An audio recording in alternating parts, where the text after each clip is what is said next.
तर विधानसभा निवडणुकीच्या निकालाआधी सर्वात मोठी बातमी ती म्हणजे राज्यामध्ये राष्ट्रपती राजवट लागण्याची दाट शक्यता ही सध्या वर्तवली जाते आहे। विधानसभा निवडणुकीचा निकाल उद्याच अर्थात 23 नोव्हेंबरला लागतोय आणि राज्यात 26 नोव्हेंबर आधी खरतर नवीन सरकार स्थापन करणं आवश्यक आहे। कारण 26 नोव्हेंबरला महाराष्ट्र विधानसभेचा कालावधी हा संपुष्टात येतोय। त्यामुळे 26 तारखेपर्यंत सरकार स्थापन करण्यासाठी महायुती किंवा महाविकास आघाडीला केवळ 2 दिवस मिळणार आहे। 2 दिवसात सरकार स्थापन झालं नाहीच तर राज्यात राष्ट्रपती राजवट लागू होणार। निश्चितच खरतर निवडणुका सुद्धा उशिराने होत असल्याचं आपण बघतोय आणि विधानसभेचा कालावधी सुद्धा संपुष्टात येतोय।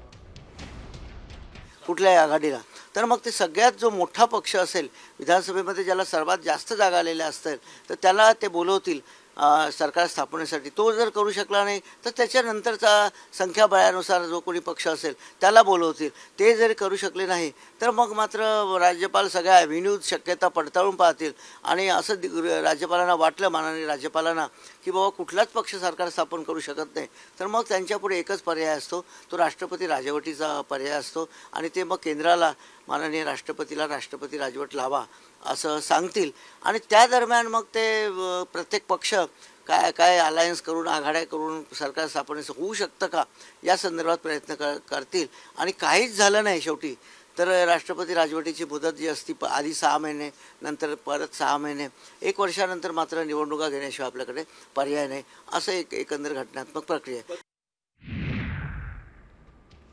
तर महाविकास आघाडीला 160हून अधिक जागा मिळणार आहे आणि त्यामुळे राज्यपालांना महाविकास आघाडीला सत्ता स्थापनेची संधी द्यावी लागणार आहे असं संजय राऊत म्हणताय। पुन्हा एकदा आमचंच सरकार येणार हा विश्वास।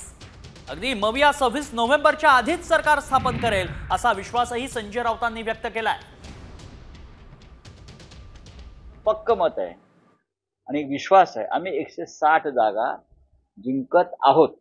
आता 160 जागा जिंकल्यावरती राज्यपाल यांनी किती प्रयत्न केले भारतीय जनता पक्षाच्या दबावाखाली तर राज्यपालांना ज्या निवडणूक पूर्व आघाडीचं बहुमत आहे त्यांना बोलवावं लागेल। सरकार स्थापन करायला एकदा बहुमत मिळालं की बहुमत ज्यांच्याकडे आहे ते बहुमतातल्या आमदारांचं तशा पद्धतीचं पत्र निवेदन माननीय राज्यपाल महोदयांच्याकडे देतील आणि काय त्याला फारसा वेळ लागायची गरज नाही, 2 दिवसामध्ये होऊ शकते।